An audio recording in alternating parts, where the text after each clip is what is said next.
Thunderball!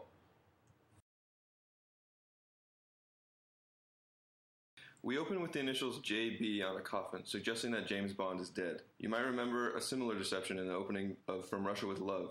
This trend will continue in future movies. This is the funeral of Colonel Jack Bouvard, though he isn't in the coffin either. As Bond notices in this scene, Bouvard's wife is suspiciously uninterested in French civility and opens her own car door.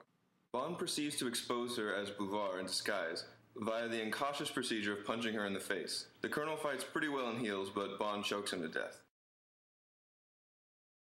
Before the credits, we see Bond escape using a real-life jetpack, a nice touch that is somewhat undermined by the real-life pilot's refusal to fly without a helmet. The movie's promo posters even showed a helmetless Connery giving his characteristic smirk.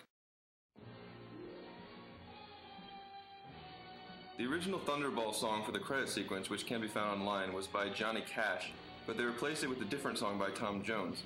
If that disappoints you, take solace in the fact that Jones reportedly fainted after hitting the long high note at the end of his song. Back in France, we are introduced to our villain, the eye-patchioed Largo, who enters a delightfully absurd secret room where Blofeld is having fun murdering his underlings. In a neatly written scene, he allows number 11 to writhe a bit while making excuses for a failed plot. Number 9, who seems coolly satisfied of his own innocence, is unexpectedly electrocuted. Largo's evil plot gets off to a bad start, as he has his Spectre agent stationed at the same health spa James Bond happens to use. The agent, Count Lippy, gives himself away to Bond with his red dragon tattoo. Why is red dragon always the evil symbol? Bond then decides to assault his massage therapist, so she gets her revenge by locking him onto a traction table. In one of the most ridiculous scenes in any Bond film, Lippy sets the table on high, making Bond suffer the indignity of appearing to violently rape the machine. Connery tries to make it look painful or dangerous, but it isn't possible to take him seriously in this position. Bond, ever the gentleman, uses his near-death experience to blackmail his therapist into having sex with him. We are introduced to a pilot who, while leaving for an airbase, is intercepted by his double. It's a neat effect for the time, a composite shot to show the same actor react to seeing himself. The doppelganger pilot, who was with Lippy at the spa, is here to infiltrate the airbase. He demands more money from Spectre, and the real pilot is put in bandages. After being updated on the plot, Bond kills a would-be assassin and playfully desecrates his corpse by draping a telephone across his head. Meanwhile, Doppelganger is accompanying a routine flight that happens to involve live nukes and takes control of the plane, landing it in the ocean. Largo is waiting there with divers to recover the bombs, which he can use to extort money from the nations of the world. In order to take revenge on Doppelganger for daring to demand more money, Largo personally murders him in a unique way, which we will become very familiar with in this movie, cutting his scuba breathing tube.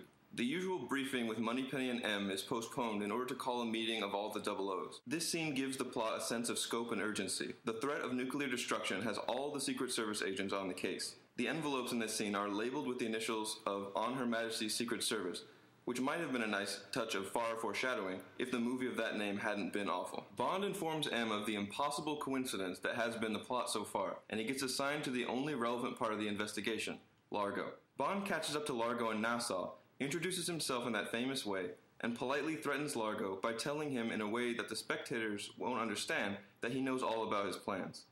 All of this while beating him at high-stakes baccarat, of course. Largo responds by using the Malakio on James Bond to ward off the evil eye. You may recognize this hand gesture as the metal horns made famous by Ronnie James Dio. Bond decides to buy Largo's mistress, Domino, a drink, presumably to make Largo angry. Back at the hotel, we get a clever scene in which Bond listens to a hidden recording device in his room, and the camera tracks toward him as the sounds of footsteps play. He knows someone is in the room, but he's interrupted by the hapless Felix Leiter, played by yet another actor but still remembering to wear his sunglasses. Bond punches him in the gut for no reason. Bond dispatches the assassin in his room easily, and then explains that Felix almost uttered the word 007 in front of the bad guy, and then proceeds to escort the still conscious bad guy who just heard Bond say 007 out of the room. Bond gets involved in some brief espionage underneath Largo's yacht and brings our death-by-cutting scuba tube count to 2. He escapes to the road and gets in a car with the fast-driving Fiona. In a nice callback to Dr. No, he tells her he's always been a nervous passenger. Bond sneaks into Largo's compound in a classic spy scene. Fighting hand-to-hand, our hero ends up in the shark pool. Seeing a once-in-a-lifetime opportunity to be ridiculously evil, Largo decides to trap Bond and his henchmen in the pool rather than simply shooting Bond. This is of course a bad idea, as Bond is able to escape with the aid of a few shots of what is obviously Connery looking at sharks from behind glass. Bond, out of ways to spy on Largo, decides to have sex with Fiona, which leads to his capture. She makes a quip about his supposed ability to convert women to the side of right and virtue, which we last saw in Goldfinger. He gets away with the help of your friendly neighborhood drunk. In the chase scene that follows, Fiona's inept henchmen accidentally shoot her, allowing Bond to escape again. Tired of accomplishing little with Largo and company, Bond gets Felix to search for the missing plane with him, and they find it in shark-infested waters. Ever the pragmatist, Bond simply orders Felix to shoot one shark to create a tasty distraction for the others. Since he's been to the wreck, Bond has proof that Domino's brother is dead in the form of dog tags, and so he seeks her out as a potential ally. She agrees to help just in time to warn Bond of an approaching henchman, who Bond takes out with an impressive spear gun shot. Bond muses that the henchman got the point, one of those corny lines that only Connery could ever pull off effectively. This new alliance leads to a gigantic underwater showdown between the US Coast Guard and Largo's men, who are conveniently wearing all black. There are some people who don't like this scene because of its length, and while I recognize that long periods of uninterrupted action can be tedious for some people, this is one of my favorite action scenes in the series. The huge number of people involved properly reflects the scope of the movie we were led to expect in the beginning. The contrast between Largo's efficient expertise at stabbing people underwater and Bond's witty innovations in killing bad guys is fun to watch, and of course there are a lot of guys getting their scuba tubes cut. The one big criticism I have of this scene is Bond's diving suit, which has been in the movie all along but never so glaringly. It seems out of character for Bond, a debonair fellow, to be wearing what looks from the waist down to be a woman's one-piece swimsuit and boxer shorts. Sensing he's lost, Largo attempts to escape the fight on his yacht, separating it in two in a neat effect done with a real yacht. What doesn't make sense about this scene is the reaction of Largo's men left behind. Like Oddjob and Goldfinger, they keep fighting for no apparent reason once they are beyond both hope of victory and retribution from their boss. Bond, stowed away on the yacht, picks a fight with Largo, a fight reminiscent of the silliness of On Her Majesty's Secret Service. This shouldn't be too surprising since the director of that movie edited this movie. And suddenly, the boat explodes. This effect was done with an on-location explosion so powerful that some windows back where Bond was being chased by Fiona shattered from the concussion. So Largo dies, Bond gets the girl, and everyone is rescued by the plane from the Dark Knight. Is Thunderball a successful spy movie? Let me put it this way. The Israelis named a hostage rescue operation Thunderball a year after this movie came out. It has palpably awkward moments, but it innovates on the Bond formula by raising the stakes and increasing the scale without sacrificing what we're eager to see in a Bond film. Never say never again! Before I review this movie, I feel I should explain a bit about its history. This movie is a remake of Thunderball, with Sean Connery playing Bond in both movies. Kevin McClory co-wrote Thunderball with Ian Fleming for television, and there was a lot of legal strife between them when Fleming later wrote it as a book and wanted Thunderball to be the first Bond film. Because Never Say Never Again resulted from McClory winning the right to make a film based on Thunderball, it isn't an official Eon Productions movie. This means the budget is smaller and the script is hampered by legal constraints to stay as close to the original television story as possible. As for Connery, he had stopped playing Bond for Eon for 12 years when he decided to do this movie. In fact, the title is a reference to his public promise, never again, to play Bond. Never Say Never came out 4 months after Octopussy, an Eon film starring Roger Moore as James Bond. I like to think Connery diehards use this film as a way to vent their frustration with Roger Moore. As you might imagine, the story of Never Say Never Again is extremely similar to Thunderball's, so I won't be covering it in too much detail. Because I have nostalgic feelings for this movie, I'll focus on the positives first. Bond uses his urine to kill a guy. Not in the way you might think, but resourceful nonetheless. Felix is cool in this movie. He seems to approach being a spy in a lighthearted way, which is a nice compliment to Bond's usual sarcastic bemusement. There's a neat chase scene through some stairs. There's a great stunt involving a real horse near the end.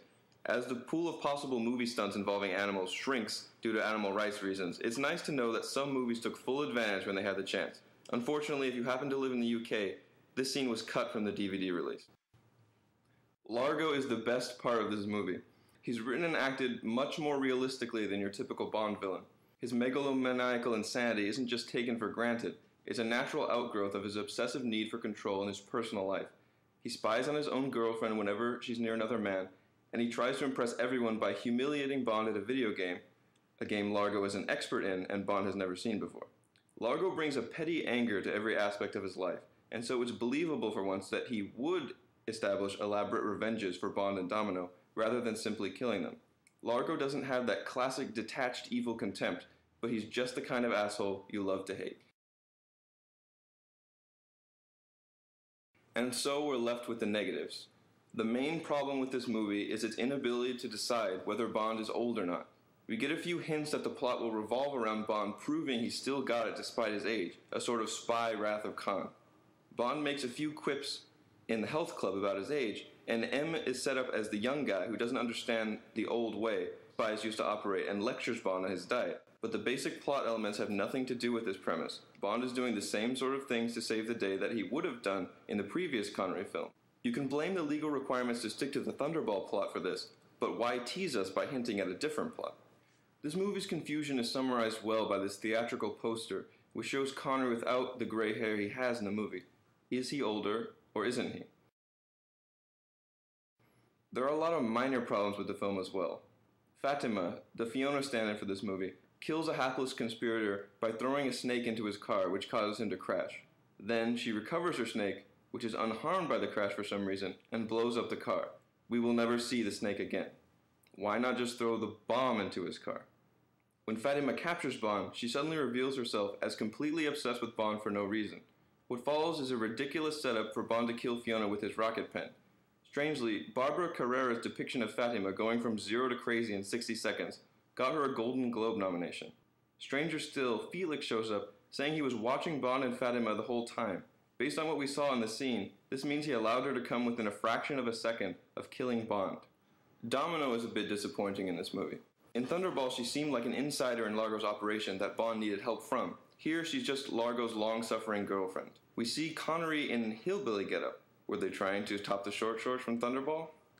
The movie's ending comes out of nowhere. Bond breaks the fourth wall and winks at the camera. I can see this as a wink from Connery to the audience, referring to the title which was just mentioned in the movie, and his promise not to return as Bond. But it's so starkly unlike anything else in a Bond movie that it just seems cartoonish and corny.